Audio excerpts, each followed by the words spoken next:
Good afternoon. I'm going to call this meeting of the MCAG Governing Board to order. The time is 3:01. Before we begin, I'd like to let everyone know that we do have a Spanish translator present for those who may need language assistance. And can we have the interpreter come up to the podium and make that announcement?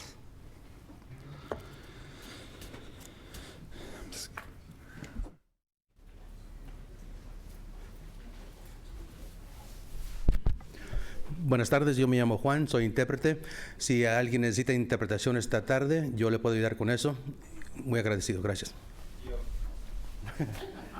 I'll be ready. Thank you. I'm going to ask Mayor or Director Nagy to please join us in the Pledge of Allegiance.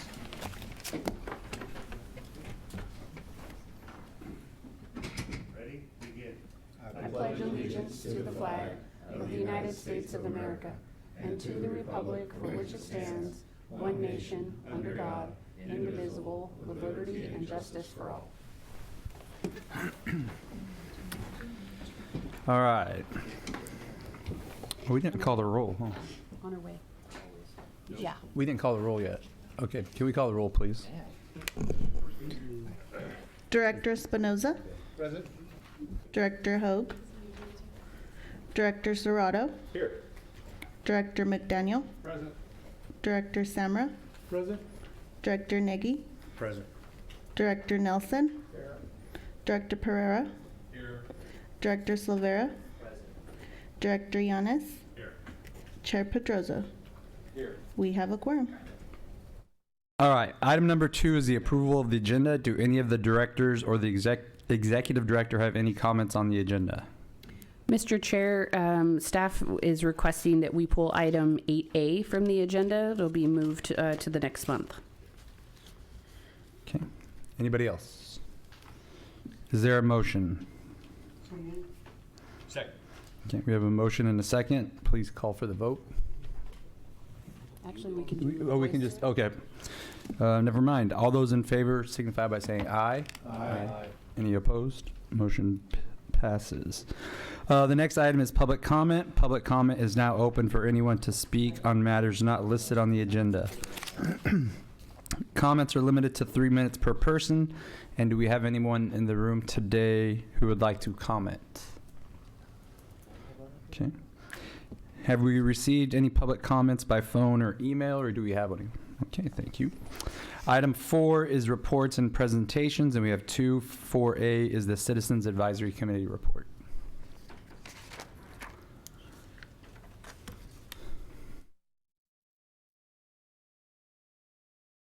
Good afternoon. I'm Michelle Symes, Tiara, the chairperson of the Citizens Advisory Committee, reporting on our meeting highlights from Friday, February 2nd, 2024. Staff presented the MCAG and TJPA action information and discussion items to the CAC. All action items were approved as presented by staff. Items that generated discussion included the pavement management systems and pavement condition index services, REAP funding update, and the monthly Transit Joint Powers Authority update. For the pavement management systems and pavement condition index services, committee members expressed their concerns regarding the county roads and their poor conditions. They would like to see more work done on the county roads. For the REAP funding update, a suggestion was made by one of the committee members that Merced County Association of Government staff send a letter to all state representatives asking for their support in preserving the funding for REAP 2.0. And for the monthly update for Transit Joint Powers Authority, Jose Perez introduced TJPA's new transit manager, Serenity Anderson. And the Citizens Advisory Committee members welcomed a new member, Matt Michael, as the new real estate representative. And that is our presentation. Any questions? Anyone have any questions? Thank you. Yeah, and Director Yanes, today is your birthday? It is. So is mine. Happy birthday. Oh, happy birthday. Have a cookie. Oh no, I've had plenty of No, sweets. no, it's not. No, it's not. Happy birthday, dear Michelle and Paul. It's not Josh's birthday. Yay. Congratulations. Happy birthday. Yeah. Thank you, thank you. Thank you for being here. They're a lot older than you, Michelle, so go easy on them. All right. Item 4B is the Caltrans report, and I think we have someone online.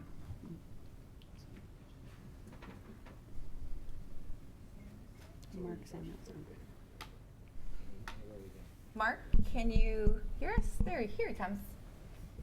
All right. I was anticipating Grace being there. Is Grace not there?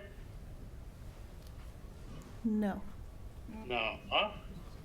No, she's not present. All right. All right. Well, I'll give the Caltrans update. Good afternoon. As you are aware, we do have a new director for District 10. Grace Maceo is the new acting director for District 10, and she's very excited to be part of that.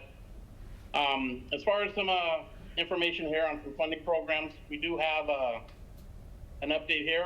The U.S. Department of Transportation has awarded Caltrans more than $63 million in federal funds to fix and install more than 1,000 chargers at 300 sites statewide. The $63 million will be replacing broken charging stations and installing additional chargers to meet the new federal standards for public charging infrastructures. Also, on a couple of programs, the Department of Transportation also released its call for applications under the RAISE grant program. Applications for the RAISE grant are due this month, February 28th of 2024. The California Energy Commission also released its call for application under its Clean Transportation Program that will provide funding for electrical vehicle charging infrastructures for light-duty government fleets. Deadline to apply for this grant is April 5th of this year. Caltrans has recently released the state's final State Climate Resilience Improvement Plan for Transportation. Acronym is SCRIP. So the SCRIP is an optional component for the new climate resiliency focused federal aid programs. This is the PROTECT program that can potentially reduce the state and local cost share identified in the PROTECT from 20% match down to a 10% match.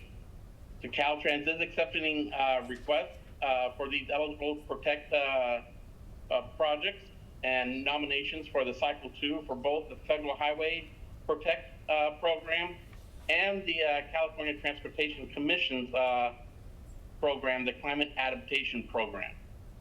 Caltrans will be hosting a virtual drop-in Q&A session on this script to answer any questions on the script and intake form.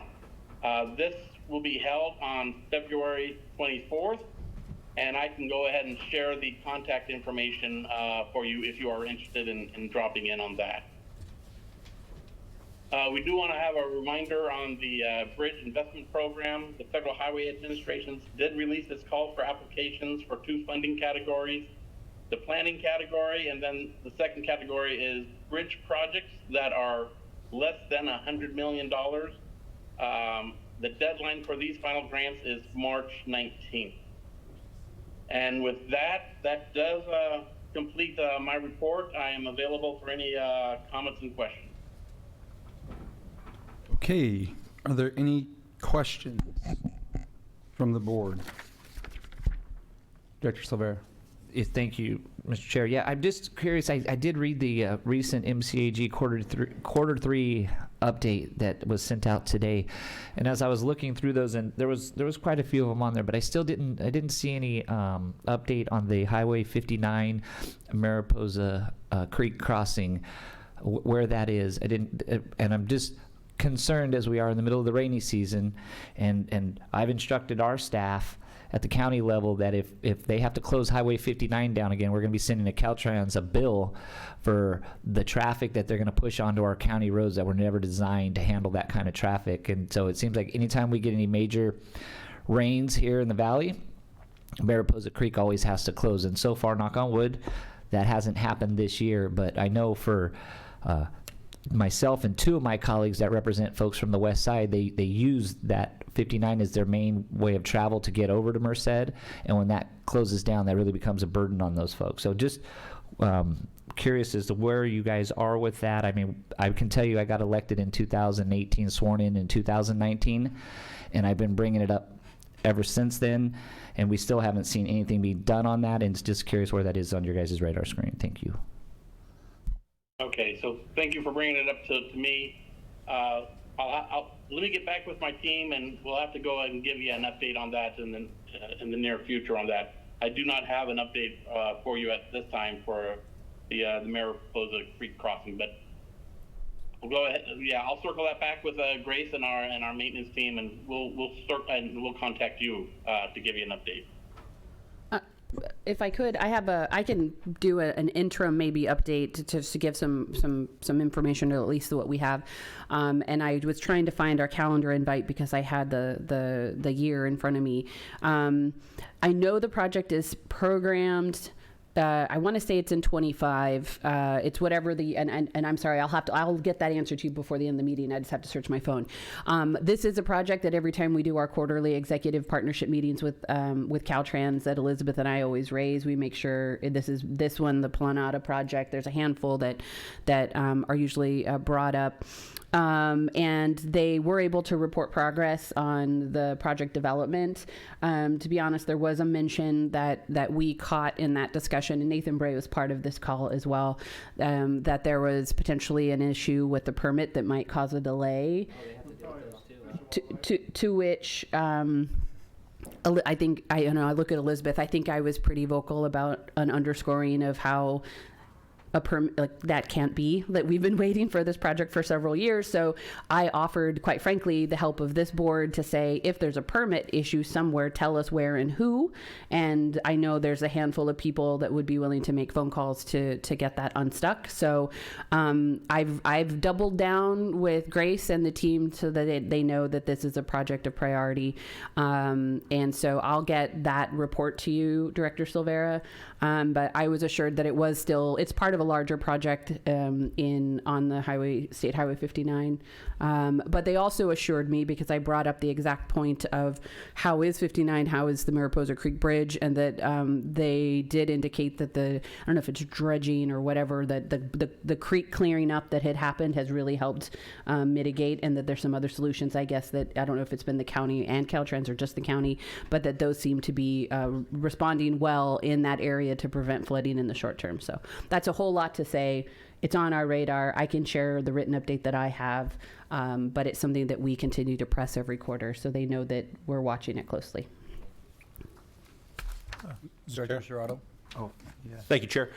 Mark, three things real quick. I can follow up offline as well. One was I still need to follow up again about the debris underneath the 16th Street Bridge in the city of Merced. I think we went back and forth with your maintenance director on that. And then obviously the rains came, and that made cleaning it out at that time a lot more difficult. I'll follow up again on that. Two, the proposed roundabout at Highway 59 and Girard, south end of the city of Merced, any potential update on that? And again, I can follow up via email. And then third, there's the Highway 59 widening project. And I know Caltrans is moving into the environmental phase through design into the environmental. And there's another city of Merced project having to do with, which is potentially, which is being used as a mitigation measure, kind of a downtown road diet, street to parking conversion, and that's tied with Highway 59. So just to follow up with that, who can we get in our engineering department? Because the longer the 59 environmental takes, then the more we have to delay that. So just another question there. Again, I could follow up, but someone to speak to about potentially expediting that as well, if possible. Three issues. Okay. If I can get some clarification, I think I missed the very last one. So I did get the 16th bridge, and I know you've been talking with Tanya. Yeah, I'll follow back up with her. And the roundabout and the widening. What was the last one you said about in Lodi? Yeah, the first one's the debris. The second one was the roundabout at 59 and Girard, and then the third is the Highway 59 widening project. which you guys are pretty far down the line on with design, now moving into environmental. But it's also, there's a city project too, a road diet project, which is used as mitigation for that Highway 59 widening project, which depends on the environmental from Highway 59, the widening project. So we, long story short is that that delays our project as well. The longer the environmental takes for the Highway 59 project, the bigger the delay is with the city project as well. So just an update on that too. But I can follow up offline on that too. Okay. Put that on your radar as well. Thank you, sir. Thank you. Also, if to add to those projects, the pavement in front of the fairgrounds on Highway 59, which is Martin Luther King, into the city limits, all the way to the freeway. So I just want to know where the update on that is as well. That's one, and the second one is the Planada exit sign off the freeway northbound 99, which I've addressed the last 3 months, and I haven't gotten a call yet back from Caltrans. So if I can get an update, or somebody can call me, where's it at, or if they found the stop sign, if they can't find it, so that way, you know, like I addressed before, you guys can go back to the drawings where you guys placed it last time, because it took us 2 years to get that Planada exit sign northbound 99 off of before Childs, and now you know, it's been gone for a year. So I just want to make sure that Planada sign is on there. Thank you. All right, thank you. Director Pereira? Thank you, Mr. Chair. So mine are a lot less costly than the other folks. So on North Highway 59, it's about 2/3 of a mile north of Oakdale Road. And I believe the site, like an address, would be 8590 North State Highway 59, Merced. There's a spot that where 59 floods over the top, and basically the culvert is too small to handle the flow. And so I just like to bring that to your attention so that you could get it to maintenance, that they might improve that culvert.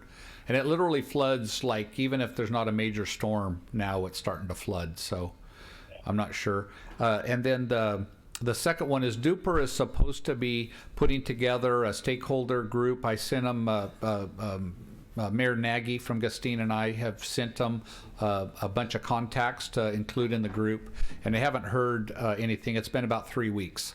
So if you could remind him that we'd like to get that going in Gustine. For safety improvements on Highway 33, 140. Yes, yes. Thank you. Okay, anybody else? Okay, thank you. Thank you. All right. Item 5 is information items, and these items are included for informational purposes and will not be presented by staff unless board members have questions. And are there any questions for staff? Okay. Seeing none, we'll move to number 6. Number 6 is the consent calendar, which has 6 items, and these items may be acted on with one vote unless specifically removed for separate consideration by staff or a member of the by a member of the board, a member of staff, or a member of the public. Do any of the directors have questions for staff on any of the consent items? Director Silvera. Thank you, Mr. Chair. So this is really more comments, and I'm going to get right to the page here. It starts on item 134. Sorry for I had it up here, but then I moved and changed to somewhere else. But this is for the reappointment to the Measure V, excuse me, the CAC. It starts on page 68. Yes, thank you, sir. My computer's not working. Okay, so as I was looking through there, and this is in no regards to actually what the question is that we're asking to appoint Mr. Jensen as water irrigation, but then as you look through, they've included in the staff report the attendance of the CAC members. And as I'm looking through, and it actually caused me to call and ask a question, because in August and September, they had no meetings, and my question was that because they couldn't get a quorum, so they knew ahead of time, so they canceled the meeting, and one of those was actually because they couldn't get a quorum. And so I'm curious to know what the rules are. If somebody, if you're having 12 meetings a year and somebody is attending only, looks like a quarter of those, I mean, what value are they bringing to the Citizens Advisory Committee, and what are the rules for removing those folks and potentially finding replacements? And that's where I'm saying it's an incumbent upon all of us, as they are already sitting with so many vacant positions. When you have somebody that's taking up space on there that's not really coming to meetings, it makes it more and more challenging for them to actually have a meeting with a quorum. Thank you, Director Silvera. So I'll be honest, the CAC has struggled with vacancies for some time, and also poor attendance. So to the question of, or what's the policy or the steps of addressing absenteeism, other than persistence of phone calls from Maria and Mary Michael, there isn't any enforcement in that regard. And it's largely because we've been really struggling to get people to even sit on the committee. So I agree. I mean, there's a lot of debate between how much enforcement or getting the right people in, and we're open to all ideas. In fact, part of what I wanted to speak to the board about, should we be able to have a retreat in the future, is really just even rethinking the Citizens Advisory Committee, because it's to the point where we struggle for the dedicated folks that do participate, them not actually even able to be actively taking action on things because we haven't had quorums and whatnot. So I say that only to say this is a longstanding problem. We're open to all kinds of suggestions. It's been somewhat of whatever we need to do to get people to participate is what the approach we've been taking.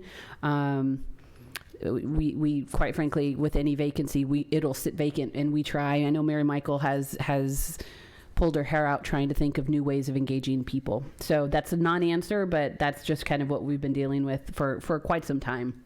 And I think, I brought this up in the past, is to kind of poll and figure out, I want to make sure that if we're putting something out there that I don't want a rubber stamp. I don't want, it's pointless for us to have, a small group of people get together, because that's all that'll show up to basically rubber stamp something to send to us. And so then I ask, is there value? And I know that there's a few members on the CAC that regularly attend, and that's not to discount the good work that they're doing.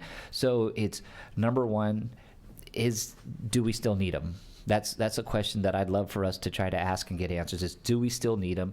And if we do feel that there is some need and some value in that, then maybe re-looking at this whole makeup of this huge board of people and go back down to, and understanding, you don't want to change stuff just for the sake of change, but with so many vacancies on there, I think it's you narrow it down, and if we see that there's a need to expand it, well, then we expand it, but at least give yourself, because I realize I'm the guy that says, I'd like to know the dollar amount per staff item on the agenda. Does it cost us, right? In the time spent by everybody to put these agendas together, to make these phone calls, to do all these things, and to get nothing in return. And is that the best use of our resources? And so, again, not to pick on anybody, but if folks aren't going to show up, then why are they on there? And why are we going to continue to make them have to count towards us getting that quorum to be able to get those recommendations? Thank you, Mr. Chair. That's my comments. I will take that because it does align with, I think, some staff-driven conversation, if it's okay with the board, as a informal request to bring a future item, and we can share some of the ideas that we've brainstormed about how to still achieve active engagement of our citizens and have that transparency in the process, but maybe in a different way. So we can bring that forward to the board for a future discussion. Anybody else? So do we have a motion? Or Second. we have a motion and a second. All those in favor signify by saying aye. Aye. Any opposed? All right. Number 7 is action items. These items will be presented by staff and public comment will be available during the consideration of each item. 7A is a request to appoint a board member to the 2024 Ana Maria Fuentes Scholarship Selection Committee.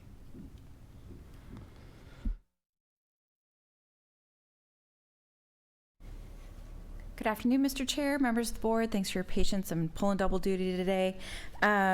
This is the annual request that comes before you to nominate at least one of you to sit on the selection committee for the Ana Maria Fuentes Scholarship, which is $1,000 presented to a high school senior from a Merced County high school every year.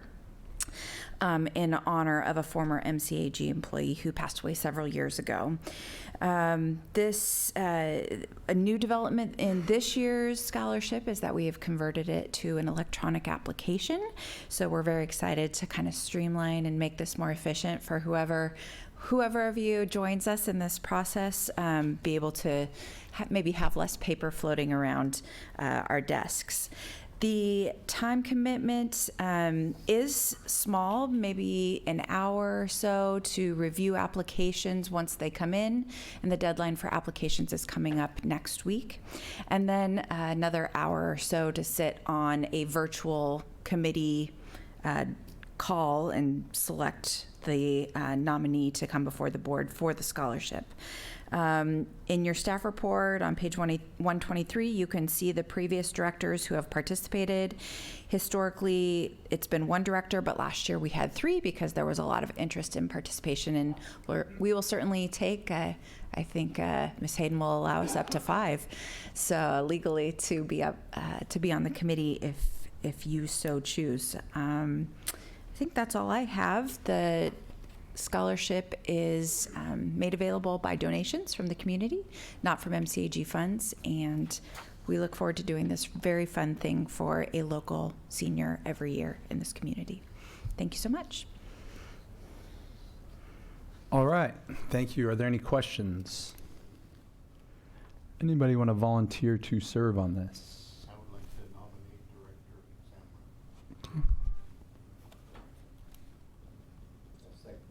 Samra. Okay, so we have Director Samra. Do you want to serve on it? I would like to serve on it again. You would? I'll nominate you. Yeah. Too shy to nominate yourself. What? Too shy, so there's another procedure. Did April? Did you? Oh, thank Do I want to nominate myself? Or you. No, did you want to be on? It doesn't matter. I don't care. I'll nominate April. I'll second. Okay. So we have But Kirpal, who myself. made the motion? Ask Director Nagy just if he'll accept all the add-ons and we'll get a second. Okay, so Director Nagy, all of them, okay. Okay, so it's, Did anybody second you, Josh? yeah, Matt did. Oh. That peanut So, gallery is on for you It's, today. we got motion by Nagy, second by Serrato. Yes. Okay, for, I made a motion. I nominated you. he put them all together. Put them all together. Oh, you're taking, oh, see how you are?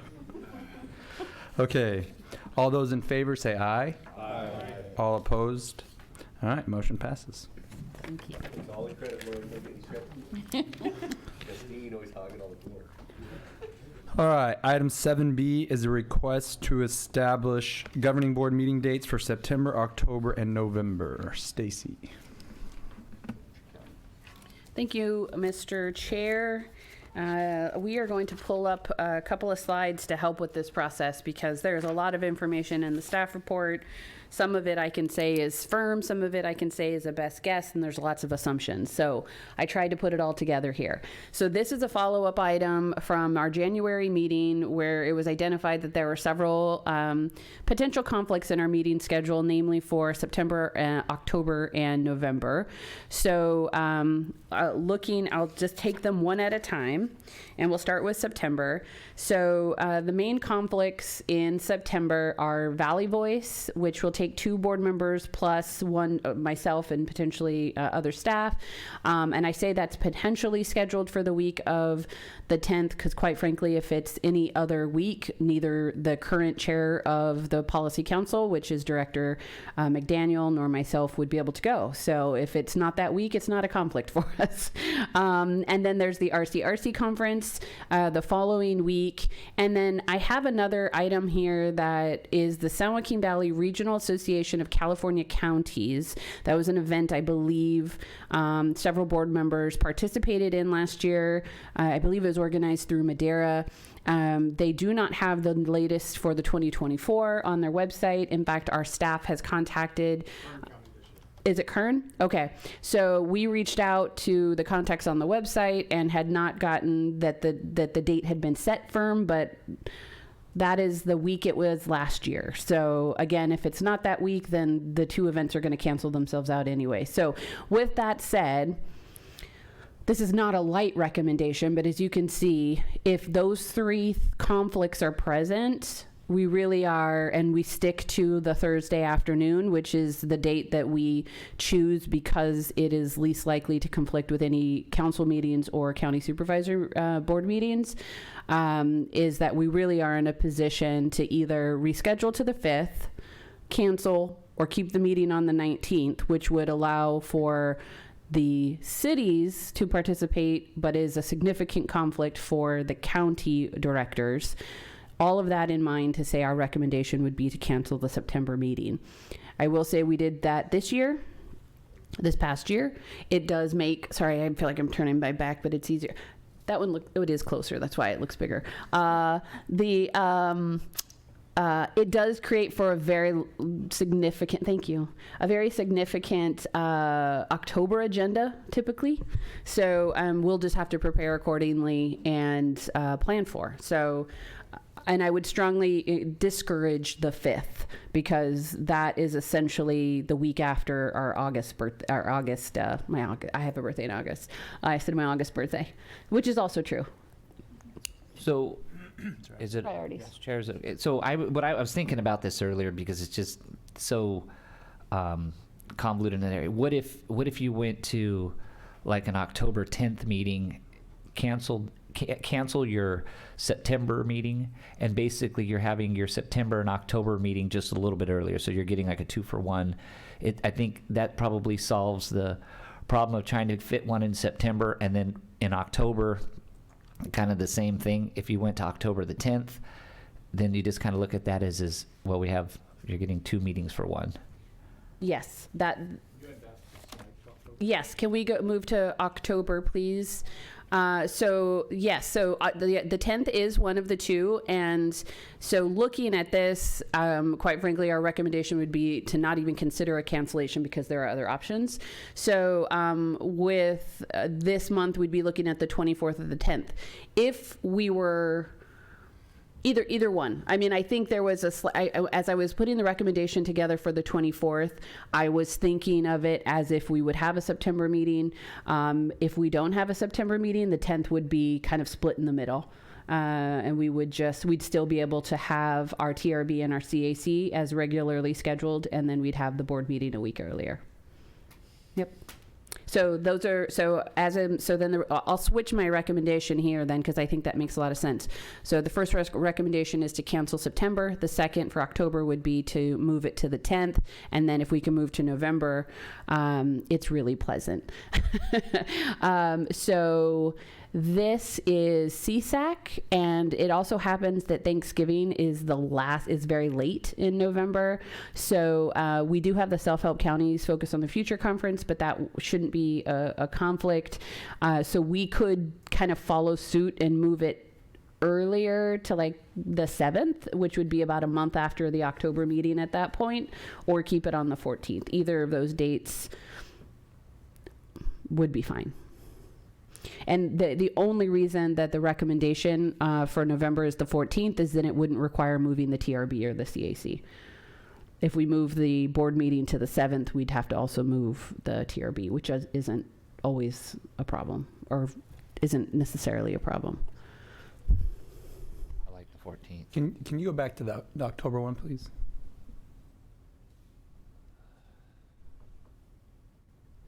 Your recommendation was the 10th? Yes. I like the November. So the summary would be September cancel, October 10th, November 14th.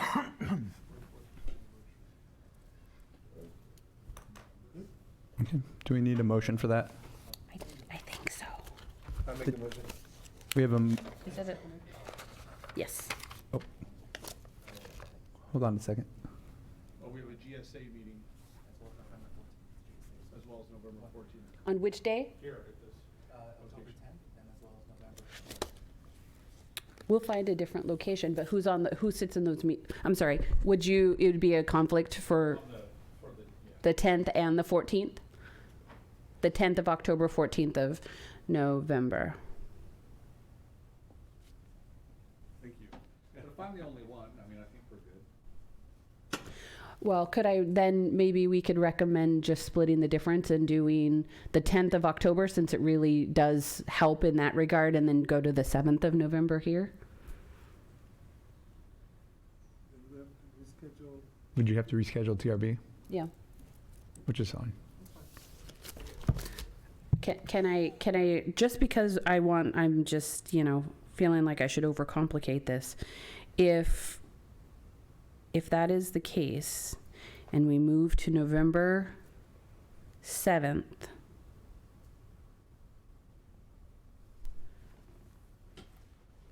okay, I was looking at December, because December usually gets really close to the Christmas holiday, but December this year is on the 19th. I was just thinking if we moved that up 1 week, it just shifts our entire fall schedule up a week, and so we still keep about a month in between each meetings. So the 10th, I won't be here. So. Which 10th? October. Can we go back to October, please? Okay, so then how about the 24th of October? And we just deal with a...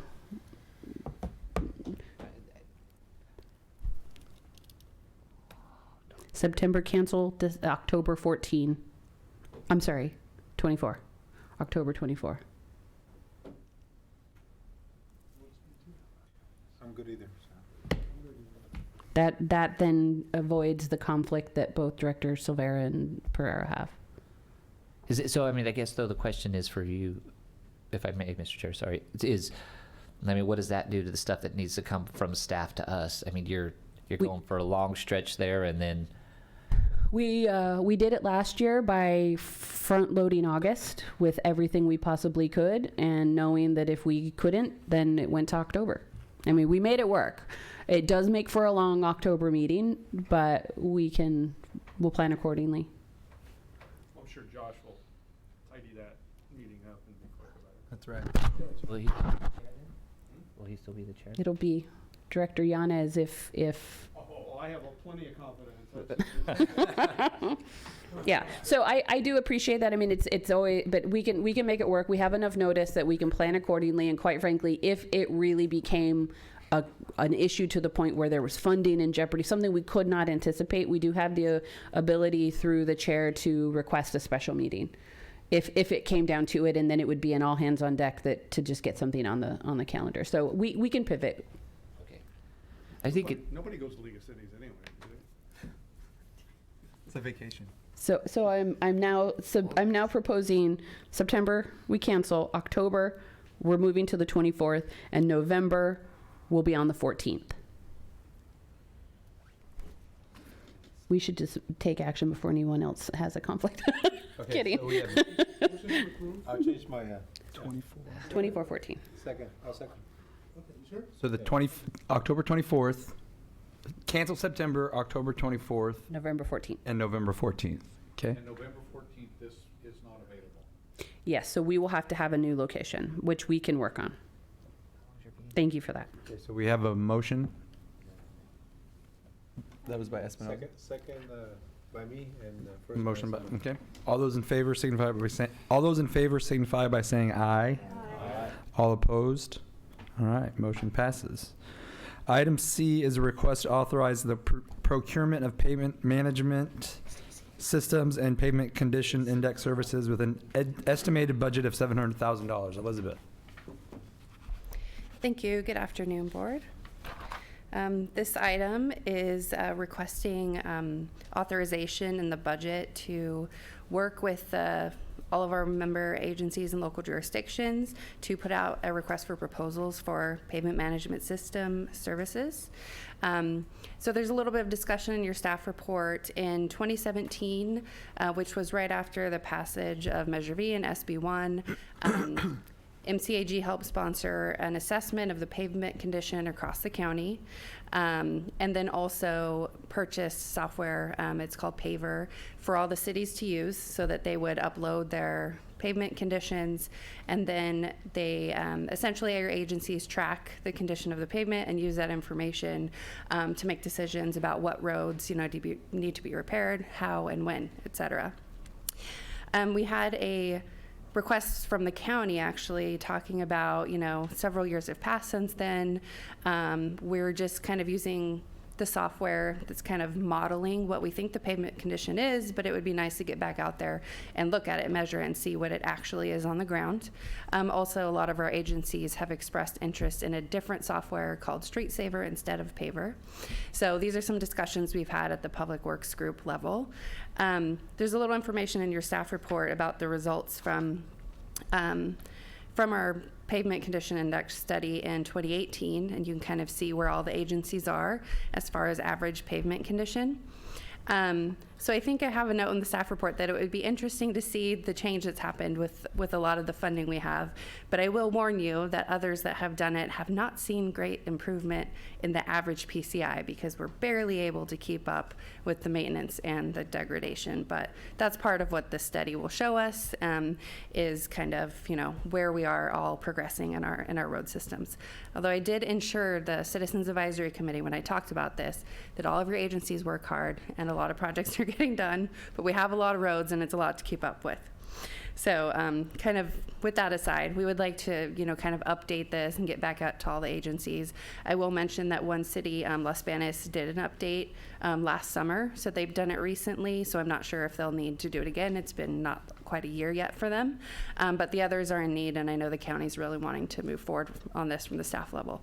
So we had a very an estimate, but it's not, not firm, that for some of the roads, for the county would be 350, and so maybe if we added the city. So we're going with the number of 700,000 not to exceed, but we would do a good RFP process and make sure we get good products and come back to this board if it was more than that. Last time, I think it was just over, I think it was 500 or 550 when we procured in 2017. So that's the request, is to authorize this, and then if it's approved, MCAG will work with your agencies and see about putting out a joint RFP for the services. Yep. Yes, so what bucket are we funding this out of? Is it Measure V or? Yeah, the local transportation funds reserves. Okay. The proposed. Very good. And that's countywide funding. Right, thanks.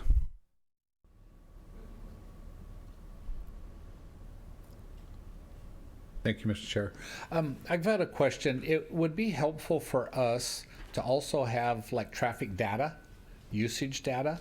So, if you get an opportunity to figure out if that can be incorporated in, or how to do it, the county's interested in that.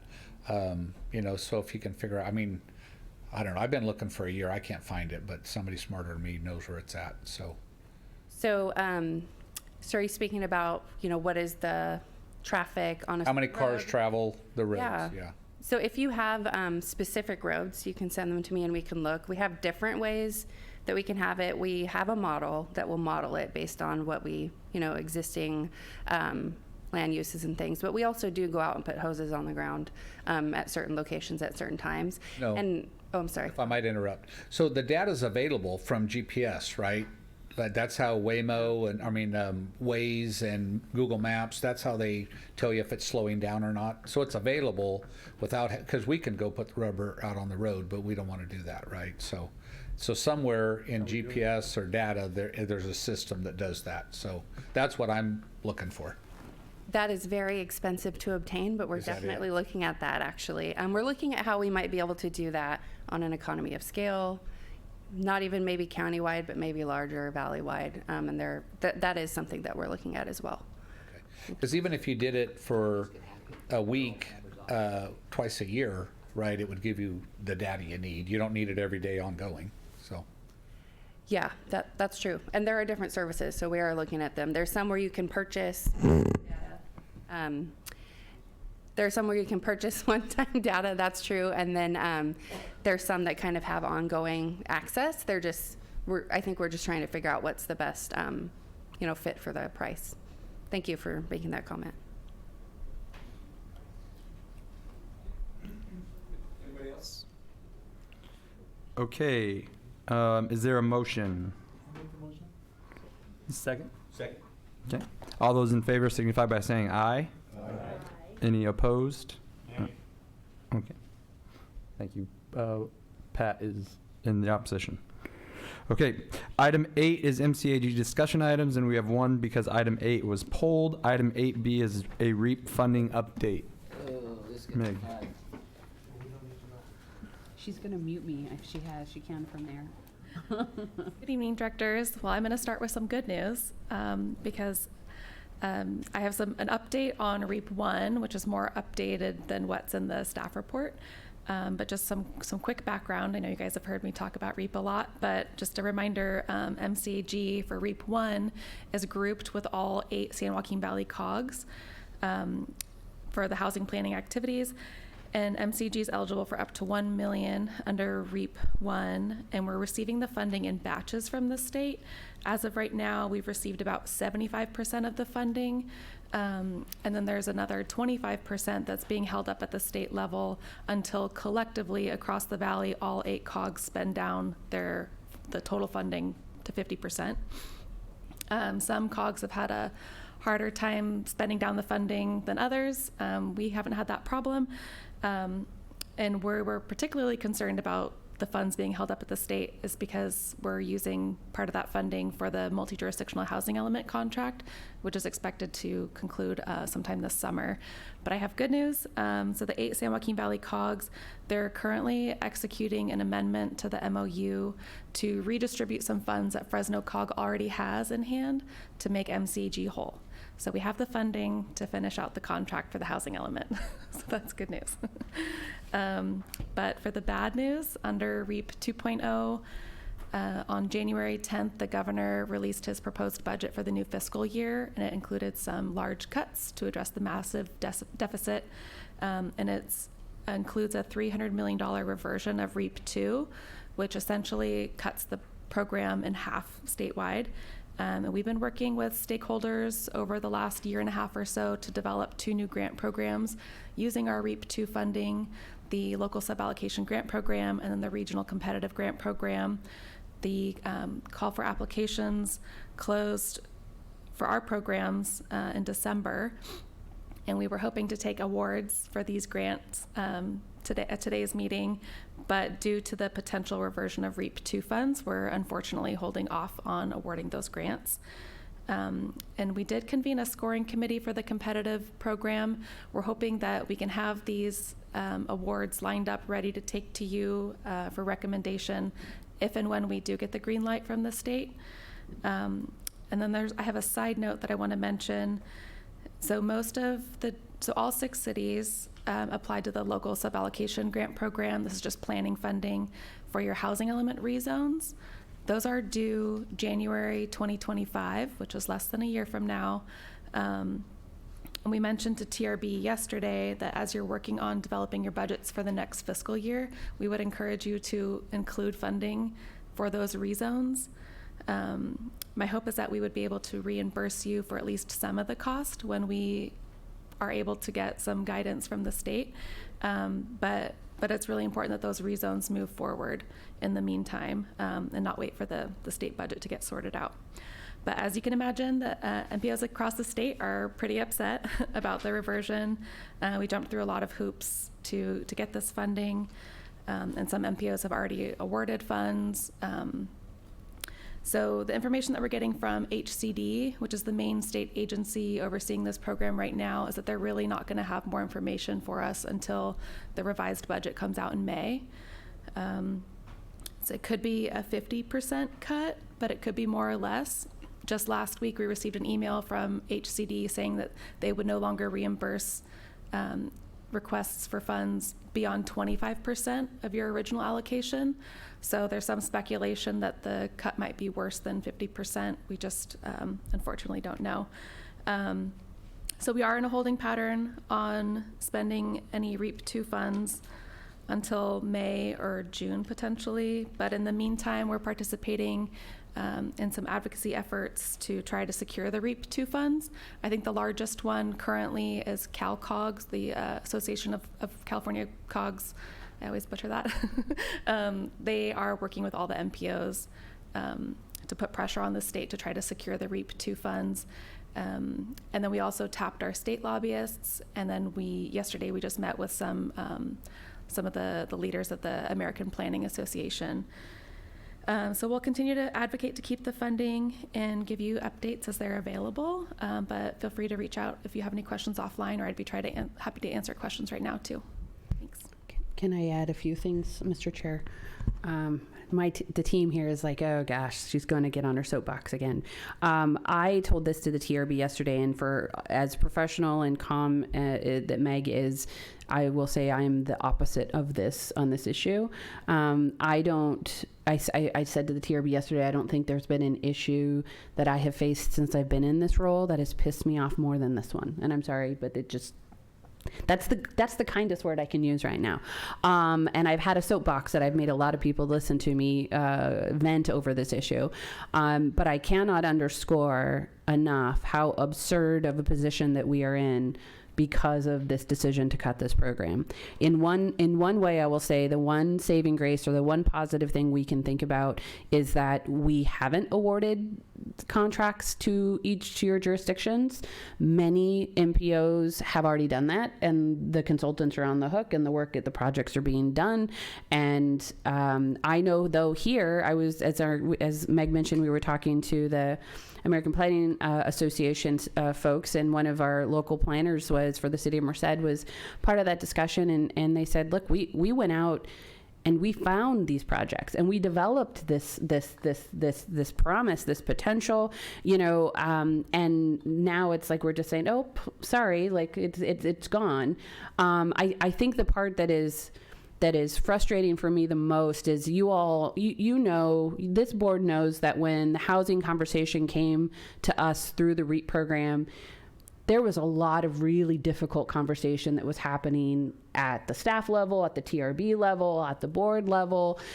This threw us into a new role in terms of administering these funds. It came without enough resources to really support it, because nothing else at MCAG can fund this kind of work except for what we are getting through the REAP program. But on top of that, the program was nearly impossible to meet deadlines for. They would give us guidance in October and said applications are due in December, and and yet the information we were getting back was just slow rolling. And we met every deadline. We met the deadline. We did what they asked. We took their feedback. We have been at this for years. And here we are, literally in the process of evaluating the proposals to deliver projects in our county, in our communities, and we get word that, oh, well, sorry. And I know budget cuts have to happen. They have to come from somewhere. But you do not create a brand new program that demands agencies like ours to get out of their normal realm. You develop the staff, you develop the resources, you create the trust, the partnerships, the expectations, the contracts, and then say, oh, well, now it's an unfunded mandate. And we're not going to tell you what you can do for 5 months. And we might tell you, because at this point we don't know if the program and the guidelines that you all adopted for us to distribute these funds if we're going to be expected to also still deliver that with half or less of the money. So it is just one of those things that if cuts have to happen, don't start with the program that stretched everybody's boundaries that they demanded you be transformative on, and then say, oh, now we, go still do that, but do it without the money, and in an organization that has no other money to put to this. So if these programs are not funded through REAP, MCAG can't save the day. MCAG doesn't have money to make your budgets whole, your projects whole. It's a hit to our credibility in a way that we can't protect ourselves from, and I'm just beyond frustrated, and I haven't even tried to pretend to not share that with anyone who listens. So CalCog got an ear of it, this APA got an ear, the Valley Cog directors, especially on the REAP 1, and I promise I'm done. When the REAP 1 program, when HCD came and said, hey, all of you that met these deadlines and you are 2/3 of the way through your program, you're going to get punished because your other colleagues haven't spent their money.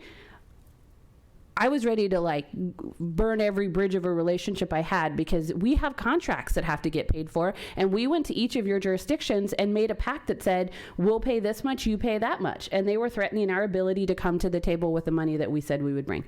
Sorry, I'm going to stop now, but please rest assured, if this burns you up like it does me, we are on it with every tool we have in our toolbox. I'm done. Can you tell us how you really feel? No. Yeah, let me see the smoke coming out of your ears from over there. This is the third time in 3 days I've said this. Director McDaniel. Yeah, I understand your pain. Welcome to the County of Merced. County government works through this all the time, where the state mandates, state says they're going to have funding, and then they pull the funding, and we're still responsible for the mandate. Okay. Anybody, if you are on the hook for a contract, just send them a little note that says, when Uncle Gavin sends us our money, we'll send you your money. See how that works out for you. Okay. Anybody else? All right. Can we switch that 700,000 from the road thing to paying somebody to sue the governor over this? All right. Now we will move on. Now we will move on to the agenda for the Transit Joint Powers Authority for Merced County, but we do not have any action or discussion items. So we will move on to the agenda for the Merced County Regional Waste Management Authority. There are no action items for number 11. Item 12 is RWA discussion items. And we have one. This item will be presented by staff in order to allow board members to ask questions or provide staff direction. James. Thank you, Chair, Board. Quick recap. Last year, this board went through a series of workshops on a tipping fee increase. It had been about 10 years since the tipping fees at the landfill had last been updated. We held a series of workshops, had several meetings and several presentations at the board. At your April board last year, you approved a rate schedule to normalize the rates between the jurisdictions, so that at the end of this time period, all the jurisdictions would be paying the same rate for waste brought in for disposal. At the time the decision was approved, your board decided to not implement this effective last fiscal year. It will begin effective July 1st, 2024 for the 24-25 budget years. So this is just our notification to you. We will be reaching out to all of your finance staffs. We work with them all the time, letting them know what these numbers look like. For the most part, it's anywhere from a 6.5% to about a 9.5% increase based on what your rate was currently. If we're talking dollars, it's a matter of $2.63 up to $2.99 per ton increase per jurisdiction. And I wish I had better news, but all of our other contracts that we have that have CPI clauses in them will have slight increases. I'm working with Agerman right now. We have a call with them tomorrow on our green waste and organics. They have a CPI clause in their contract. We're looking that over. I can tell you we'll have another memo going out regarding the recyclable materials that we collect at Highway 59. That rate schedule, based on their CPI formula, we actually had some great savings on the fuel cost side. So that rate is only going to go up 0.5%. So it's only a 29-cent a ton increase on the recyclables. So that seemed like a big win. But at this point, I'll take any other questions or comments on the tip fee increase. Any questions? Mr. Chair? Just a quick question. I know I was told this before, but I kind of, what are the tipping fees for out of the county right now? When we get somebody hauler come in from outside of the county? It depends. Most of those agreements are set at kind of a discount rate because that was established when we first put the bond revenue out.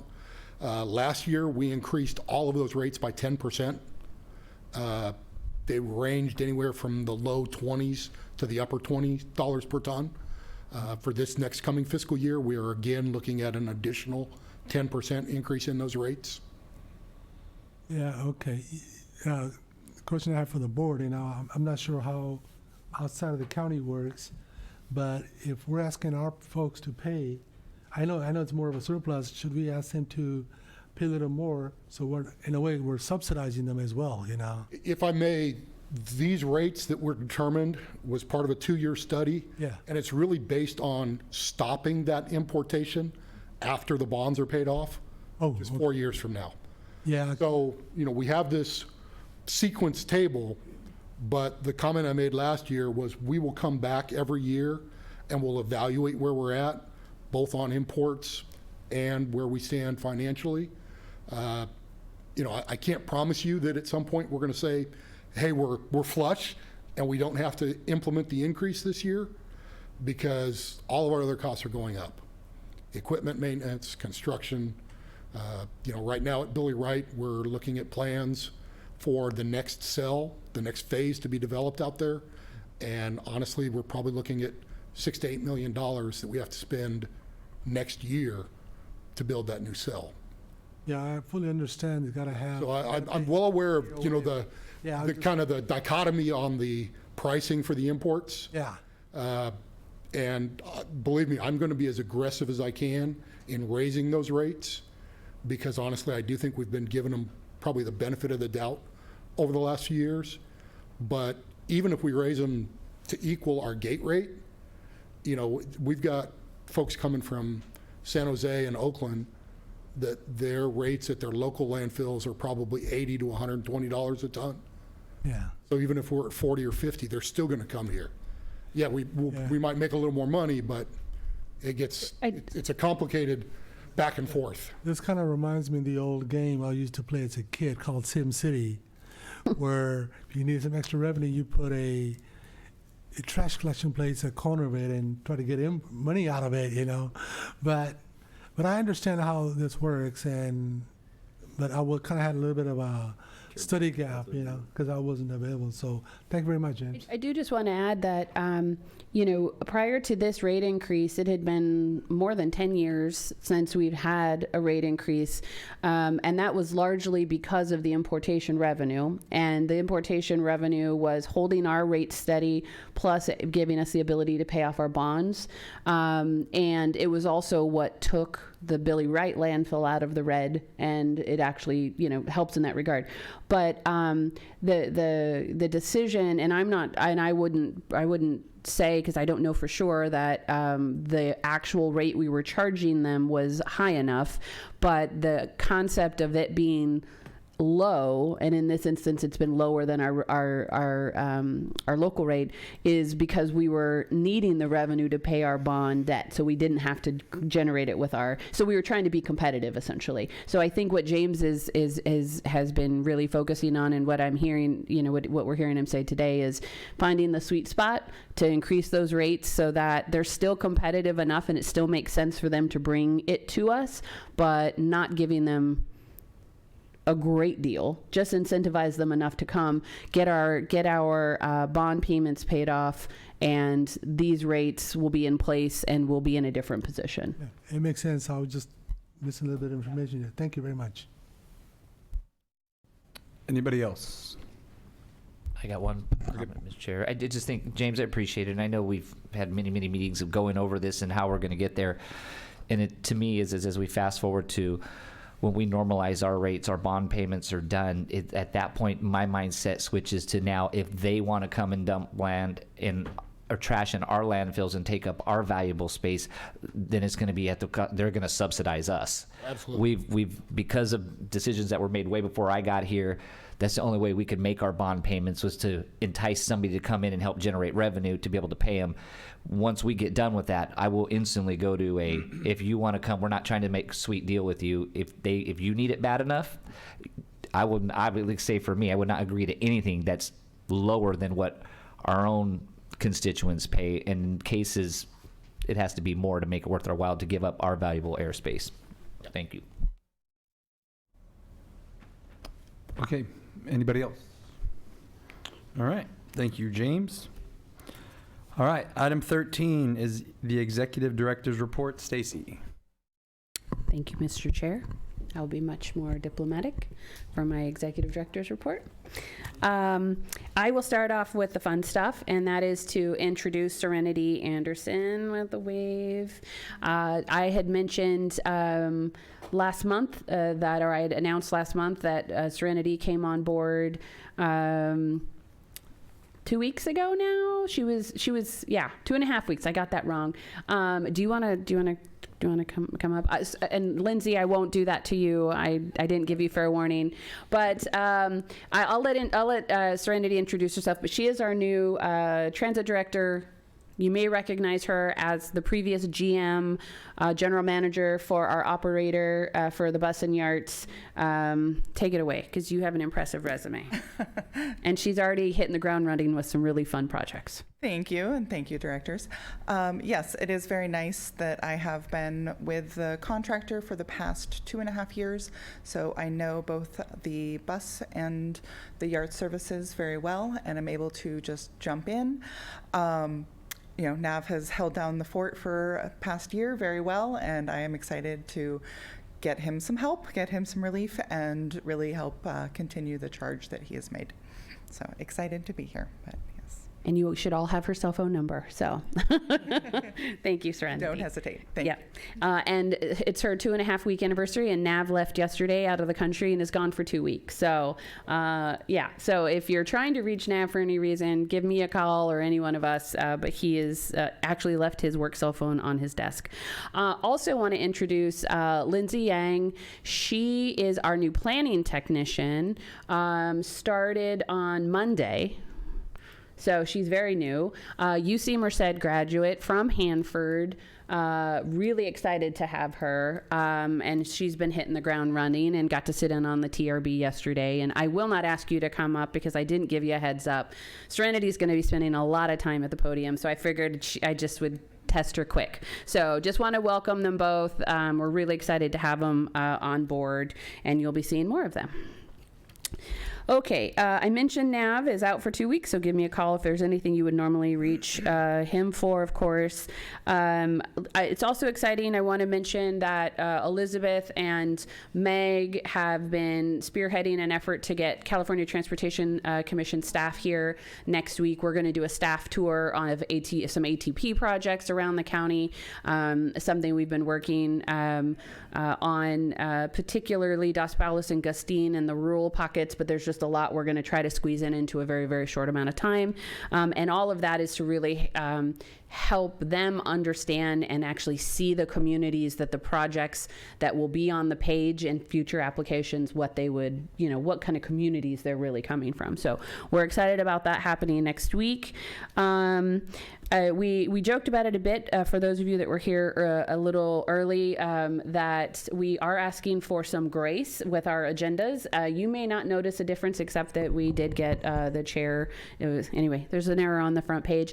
We have a brand new agenda software, agenda development software. So prior to this agenda, we had always done a manual process of putting a document in a folder, getting it proofread, compiling them as PDFs. I mean, the whole thing. So now we are using a software. It does have a learning curve. Mary Michael and her team have been doing an excellent job of training everybody. But if you see some funky things, please let us know. We're trying to kind of see, if there's old template information put in or something that doesn't make sense. Just please let us know, and we'll just keep on in this new format.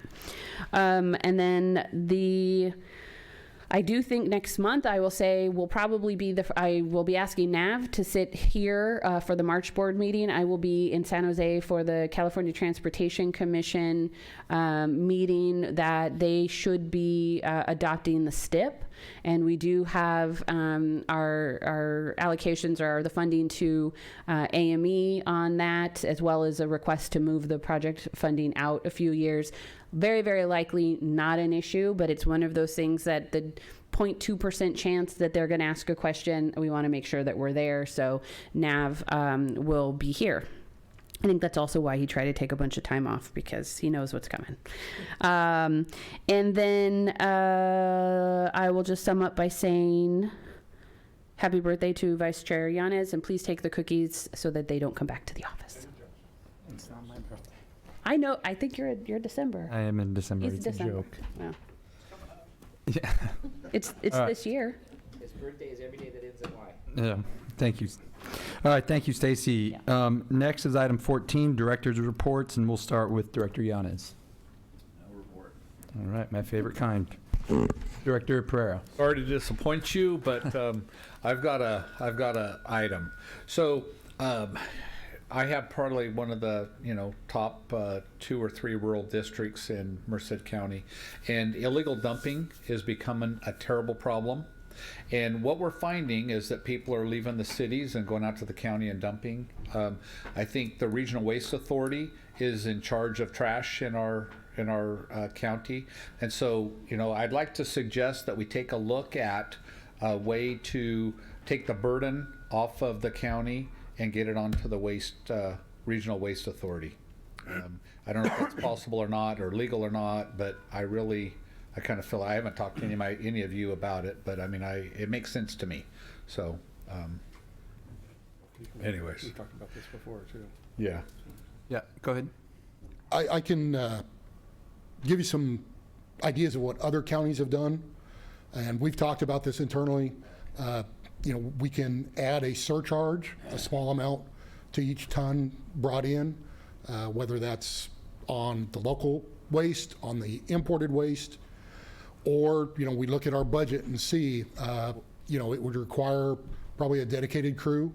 I will tell you, last week I did send the crew out onto Bellevue, because most of the time I drive in off AME and then down Bellevue, and over the period of about 3 weeks, I saw mattresses, tires, appliances, furniture, to the point where there were 6 or 8 small piles. And I talked with John Costa, our ops manager. I said, we've got to clean it up. We have a litter collection crew. We're using Adopt a Highway now. They only do the 59 stretch. Under their contract, we can't ask them to do a different area because they do a risk analysis whenever they do a certain area. James. We are thinking about... James, I'm sorry, we're going to have to, because this isn't agendized, we're going to have to bring it back. So we can connect offline. Okay. We'll put this on the next agenda. Yeah. Okay. Yeah, that was fun. I'm sorry we got cut off. That was a nice discussion. Yeah, okay. But I agree with what you're saying, because I'm getting calls all the time. So, is that all you had? Yes. Okay. Director McDaniel. You guys are fiery today. Director Silvera. Yes, I do. I want to highlight potential opportunities. It just was back in D.C. last week on a county advocacy trip as part of the National Association of Counties, and just really had a great meeting with the National Park Service and the deputy director over something or other, I can't remember. I say he's a deputy director over national parks. He was very engaged. He's from Mariposa, grew up in Mariposa, so there's potentially some really great opportunities that are coming for YARTS with that meeting. And then another thing that, I can't remember if it was DOT, what department it was with, but something that we probably need to explore there's some low cost financing options that are available through the federal government. It was DOT, and it's one of the things that came to my mind is what we do know to be true is if you take a stretch of road in any one of our districts and go get a price for it today, but it takes you 5 years to save up your Measure V funding in order to replace that stretch of road. Well, by the time 5 years comes, the one thing I can guarantee is going to cost more. And so, not saying you want to spend all your money up front and then not have anything to do, but I think it would behoove all of us to really try to, this is a JPA, and I know that Supervisor Purr has brought this up before, but it's actually a program through the federal government, and it escapes me. I have it written down in my notes what the exact name of the program is, but it felt like, at least from the conversations that we were having, that that's an option for us. We have the collateral, and that we have Measure V for the X amount of years. I wouldn't be interested in doing all of it at one time, but doing portions of it and really kind of like stabilizing our funding, and then being able to actually, when you go, I know the county has the luxury of, when we go out to bid for a series of projects, we have the largest jurisdiction by size, and so you kind of get a little bit of economies of scale. Maybe it doesn't cost you as much when you're looking at, it's a per mile charge. Well, if you only got 2 miles that you're doing within a city where we might have 10 or 15 miles, we might get a better price. But being able to go out for larger projects and have the funding, so I think it's something. The goal is the payment doesn't start until 5 years. Is it TIFIA? I've heard so many acronyms last week that but it's.